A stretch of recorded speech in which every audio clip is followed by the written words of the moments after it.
Bonjour et bienvenue dans cette formation sur sortir de son cadre de référence. Le cadre de référence, c'est tout ce qui constitue notre vie, nos actions, notre environnement, notre contexte. Au fond, à chaque fois qu'on crée notre vie, on va se créer des cadres de référence qui vont être constitutifs de notre vie, de notre environnement, etc., etc. Je vais y revenir un peu plus en arrière. Mais en gros, qu'est-ce que je veux dire par sortir de son cadre de référence? C'est que la société bouge, la société évolue, le monde change, notre environnement change, nos systèmes relationnels changent. Pour des questions économiques, pour des questions sociétales, pour des questions environnementales, etc., etc. Et si on ne sort pas de notre cadre de référence, on ne va jamais réussir à s'approprier le nouveau, à se renouveler et à du coup à se permettre d'évoluer, de changer, de transformer et de s'intégrer à des nouveaux environnements qui de toute façon font partie de notre vie. Mais c'est vrai que nous sommes un peu naturellement résistants au changement et du coup à travers cette formation, je vais vous montrer comment on peut trouver une piste pour sortir de nos cadres de référence et nous permettre de grandir, d'évoluer et de s'approprier des nouveautés, voire carrément d'inventer des nouveaux systèmes de fonctionnement. Donc le cadre de référence, comme je vous le disais, c'est vraiment tout ce qui constitue notre environnement. Et en gros, on va avoir un cadre de référence personnel qui va venir de notre éducation, de notre lieu de naissance, de notre pays, notre famille. Ça va être aussi toutes les croyances, les introjections. Introjection, c'est une pensée qu'on a acceptée comme telle et qui est un peu une pensée toute faite. Donc, l'argent n'a pas d'odeur est une introjection, par exemple. Donc, on en a plein. Les préjugés aussi sont des choses qui vont faire partie de notre cadre de référence, nos valeurs. Et c'est tout ça qui va nous faire agir et interagir dans des situations et des environnements. Il y a également, en fait, dans les cadres, le cadre de référence de notre entreprise. Quand on travaille dans une entreprise, dans une organisation, dans un travail, au fond, il y a un environnement, il y a un cadre de référence qui existe par rapport à des valeurs, par rapport à une situation, par rapport à un environnement, à une manière dont on fonctionne à l'intérieur de cette structure et de cette organisation. Et si on veut s'y intégrer, il va falloir connaître ce cadre de référence. Et puis, il y a effectivement aussi comme cadre de référence, le cadre de référence de nos activités, de nos loisirs, de nos hobbies. Donc, au fond, dans notre vie, on a plusieurs cadres de référence en fonction de nos zones de vie. On a aussi notre cadre de référence familial, mais que j'intègre dans le cadre personnel, comme je vous le disais. Donc, un des préalables qui va être important pour pouvoir sortir de son cadre de référence, c'est déjà comprendre que j'en ai un, puis identifier son cadre de référence. Donc là, je vais vous inviter à prendre votre PDF, votre document de cours, puis à aller effectivement répondre aux questions qui sont posées, qui vont vous aider à poser les choses et à réfléchir à c'est quoi votre cadre de référence à vous aujourd'hui. Donc, quels sont vos référents familiaux? Quelle est votre éducation? Quel est votre lieu de naissance, votre pays, etc. Qu'est-ce qui constitue ce premier point? C'est quoi les introjections, les pensées toutes faites qu'on a pu vous dire et que vous avez intégrées ou pas? Les choses que vous vous répétez et qui font aussi donc partie de votre cadre de référence. C'est quoi les pensées, les idées, les valeurs que vous avez choisi de conserver de cette éducation? C'est important de distinguer les choses qu'on vous a apprises, qui font partie en fait de votre histoire et qui font partie de votre cadre de référence, même s'il y a des choses que vous avez rejetées de ce cadre-là. Parce que ça fait quand même partie de votre cadre de référence. C'est quoi vos parcours de vie? Qu'est-ce qui a changé à l'intérieur de ça? Où sont vos systèmes? Puis, c'est sûr que connaître ces valeurs, se les approprier, les identifier, n'est pas une source, un chemin si facile. Donc, pour pouvoir cheminer à l'intérieur de ça, je vais vous proposer tout simplement une petite piste avec 7 familles de valeurs. Donc, la première famille, c'est la famille personnalité. Dans la famille personnalité, au fond, c'est moi. Il y a comme valeur le détachement, l'enthousiasme, l'estime de soi, l'intégrité et la paix. Dans la famille attitude, c'est-à-dire moi dans ma vie, il y a l'audace, la maturité, l'humilité, la patience et la positivité. Dans la famille relation, il y a c'est vous dans la relation à l'autre, on va trouver l'empathie, le partage, le respect, la solidarité et la tolérance. Il y a la famille management aussi, ça veut dire vous et votre équipe ou votre projet, la confiance, la cohésion, la création, l'humanisme, la reconnaissance. Et dans la famille compétences, vous et votre façon d'agir, on va trouver l'agilité, le discernement, la détermination, l'exigence et la légèreté.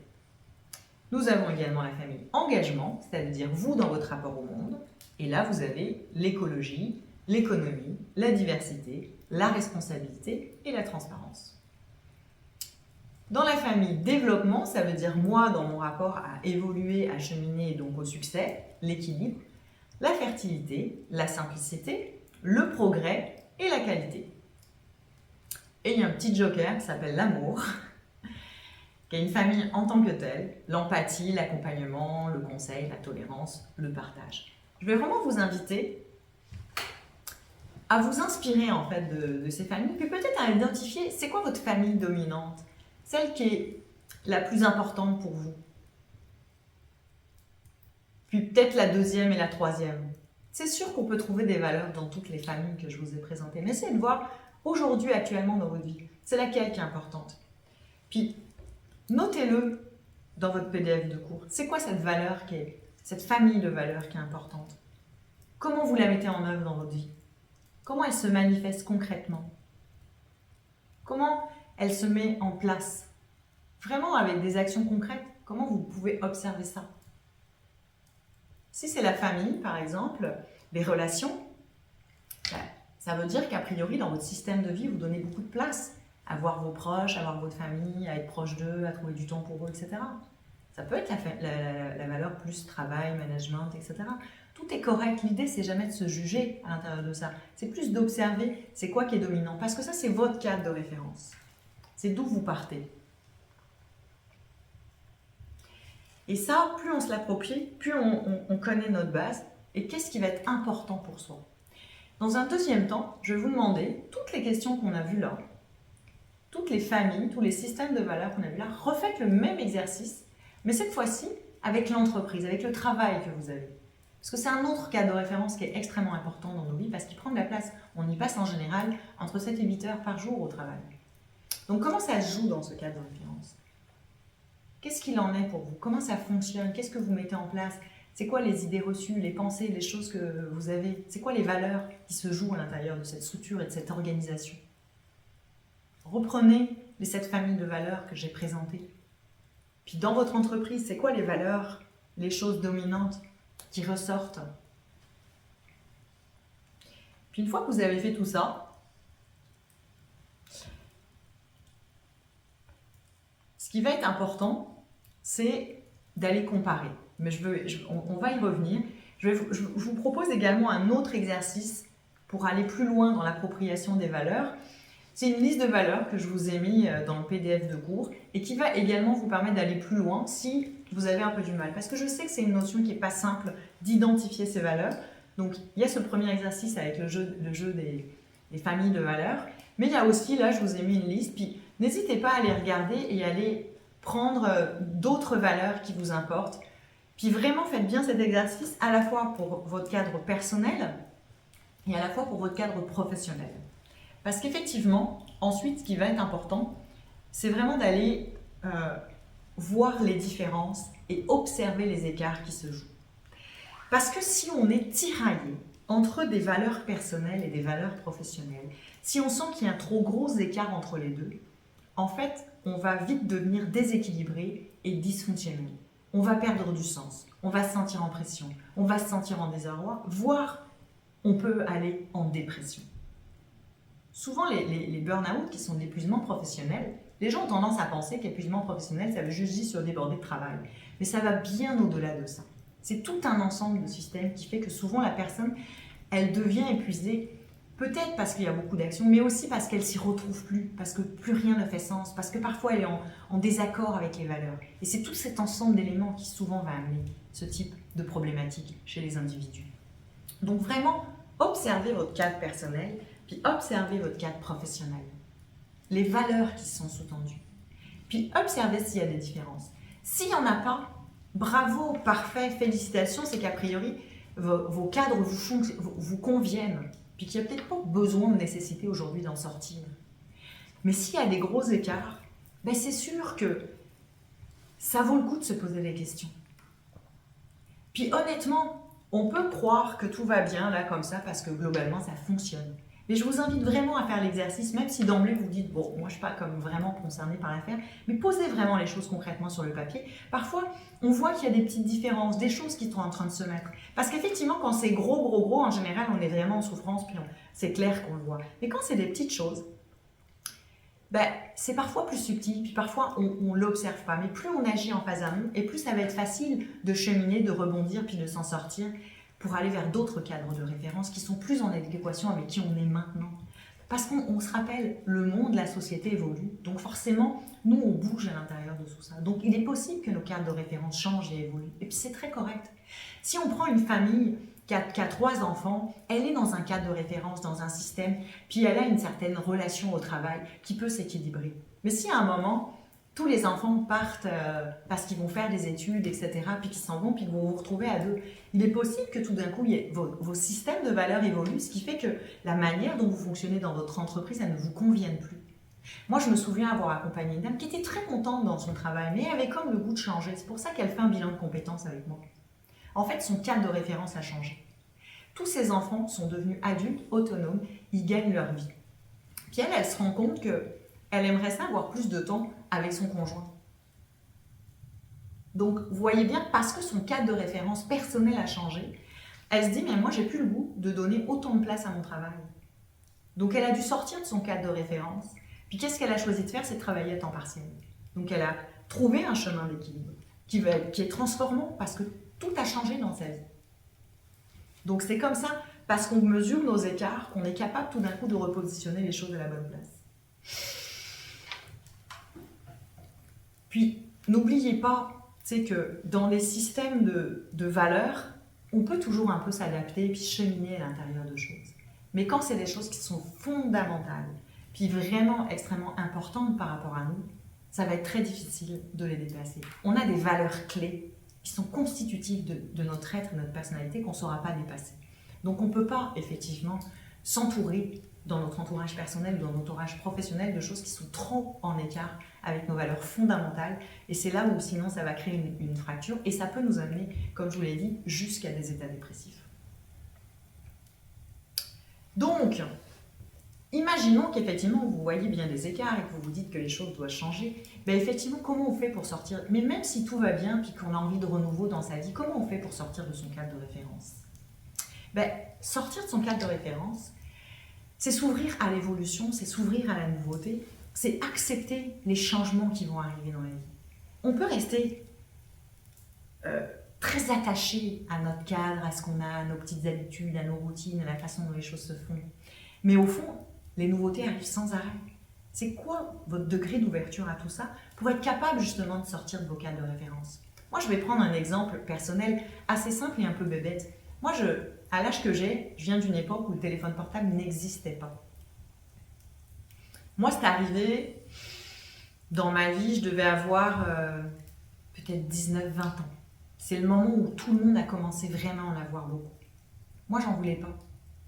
Je disais à tout le monde, ça sert à rien, j'ai pas besoin de ça. J'ai toujours fait ça. Vous voyez, c'est ça, la difficulté à sortir de son cadre de référence. Mon cadre de référence, c'est qu'il n'y a pas de téléphone portable. Et comment ça fonctionnait, ça m'allait très bien. On se donnait des rendez-vous, on se disait des choses précises quand on avait besoin de se rencontrer. On s'appelait 2 secondes sur des fixes, puis on se disait on se voit à tel endroit, à tel endroit. Moi, j'aimais ça. J'avais pas envie que ça change. Bah, vous vous doutez bien, à un moment dans la bataille, je me suis adaptée. Oui. À un moment, je me suis quand même rendu compte que ça n'avait pas d'allure. Tous mes amis me disaient mais bon sang, Marie, prends donc un téléphone portable. Tu sais, j'ai fini par en prendre un. Ça m'a demandé de sortir de mon cadre de référence pour être capable d'intégrer une nouveauté, une nouvelle façon de faire, une nouvelle façon de fonctionner. Les changements, ils arrivent, qu'on le veuille ou qu'on ne le veuille pas. C'est notre capacité à les intégrer dans notre vie, puis dans notre quotidien, qui nous demande à chaque fois de sortir de notre cadre de référence. Parce que c'est correct, nos habitudes de vie. Mais n'empêche que les choses changent. Donc, où je reste un peu en arrière, puis du coup, ça devient de plus en plus difficile. où j'évolue. Et ça, c'est partout. On va le trouver, là je parle de nouvelles technologies, mais dans le sport, dans l'alimentation, dans l'énergie, dans les loisirs. Sans arrêt, il y a des évolutions qui nous amènent à devoir sortir de nos cadres de référence, c'est-à-dire à fonctionner différemment. Et ça, c'est être ouvert à la nouveauté. Il y a un chemin pour être capable de plus facilement sortir de nos cadres de référence, c'est de prendre les évolutions quand elles arrivent.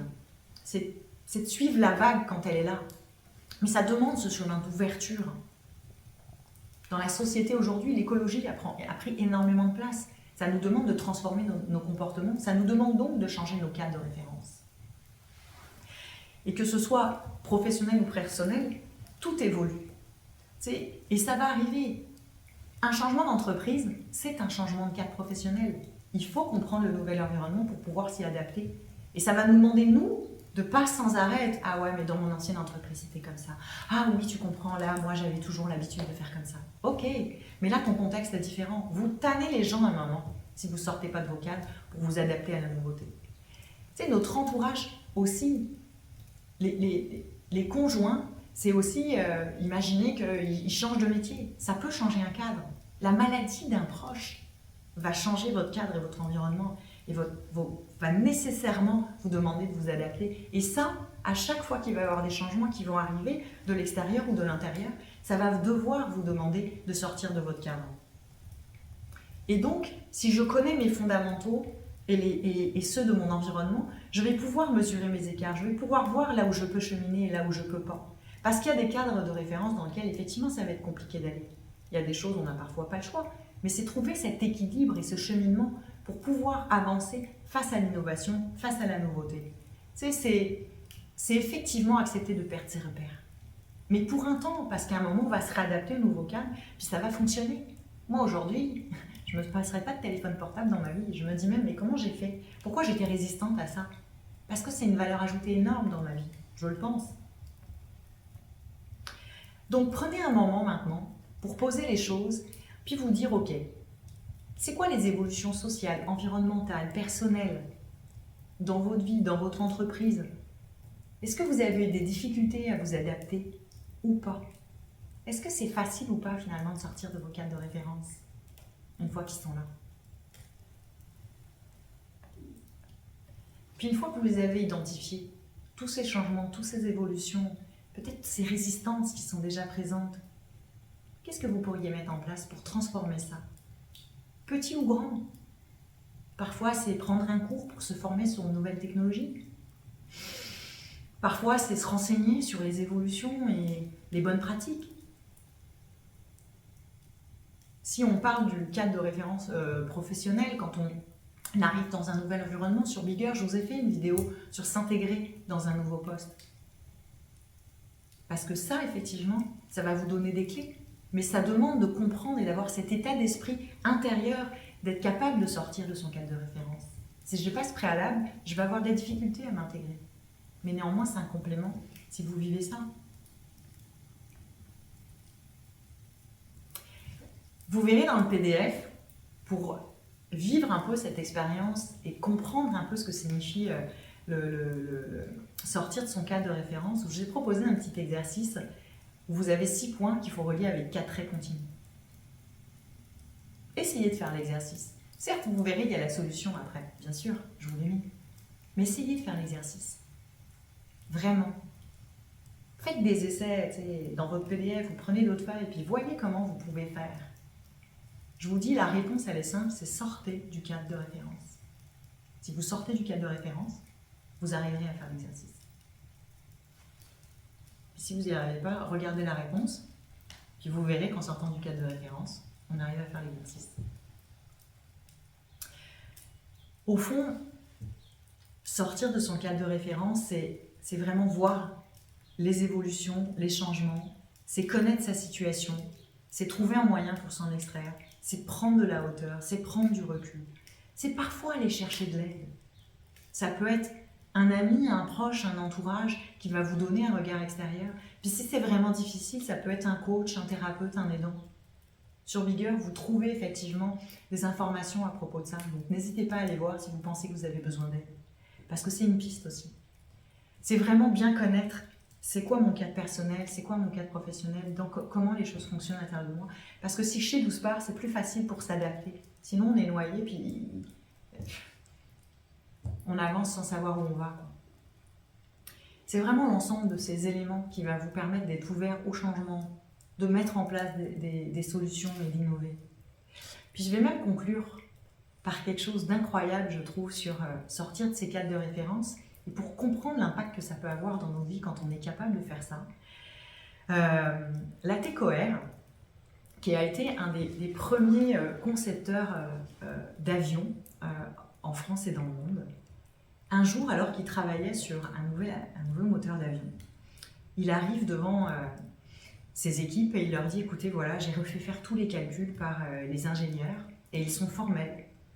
Le projet est irréalisable. » Tout le monde a calculé, tout le monde a vérifié, tous les experts du moment sont d'accord pour une chose, c'est irréalisable. Et il dit à ses équipes, il ne nous reste plus qu'à le réaliser. C'est ça, sortir de son cadre de référence. C'est dire, ok, sur le papier, c'est pas faisable, mais moi je sais que ça l'est. Et si on est capable d'avoir cet état d'esprit, ben forcément on est capable de créer des choses incroyables. Et à chaque fois que vous allez sortir de vos cadres de référence, vous allez vous donner l'opportunité de créer des choses exceptionnelles. Oui, c'est confortable, notre petit confort, je ne vais pas dire le contraire. Mais quand on est capable de sortir des sentiers battus, les nôtres ou ceux du monde entier, bah oui, là, on peut créer des choses hors normes aussi. Toutes les grandes créations de ce monde ont été faites par des gens qui sont sortis de leur cadre de référence. Alors je vous souhaite bonne continuation avec ça et je vous dis au plaisir.